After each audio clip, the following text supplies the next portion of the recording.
विद्यार्थी मित्रांनो, आज आपण इंग्रजी वाक्याची काही इम्पॉर्टंट टर्मिनॉलॉजीज बद्दल शिकणार आहोत।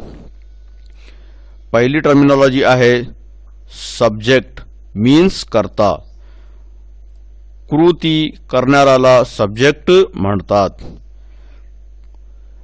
सब्जेक्ट साठी वापरण्यात येणारे शब्द I, we, you, they, he, she, it, singular noun, plural noun. Second terminology आहे वर्ब किंवा ॲक्शन मीन्स क्रियापद किंवा कृती किंवा क्रिया। वाक्यात दिलेल्या कोणत्याही क्रियेला वर्ब म्हणतात। For example eat, read, write, play, sleep, run, go इत्यादी।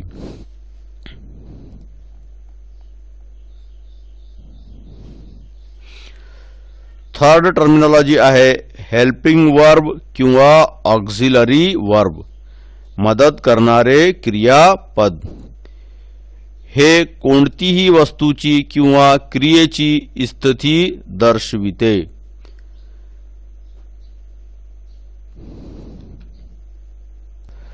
हेल्पिंग वर्ब साठी वापरण्यात येणारे शब्द do, does, did, is, am, are, was, were, have, has, had, will, shall इत्यादी। फोर्थ टर्मिनॉलॉजी आहे ऑब्जेक्ट कर्म किंवा वस्तू। कोणतीही वस्तू किंवा ज्यावर काम केले जाते। आता इथे एक सेंटेन्स दिलेला आहे आय एम ईटिंग मँगो। या सेंटेन्स मध्ये आय सब्जेक्ट आहे, एम हेल्पिंग वर्ब किंवा ऑक्झिलरी वर्ब आहे, ईटिंग वर्ब आहे, मँगो ऑब्जेक्ट आहे।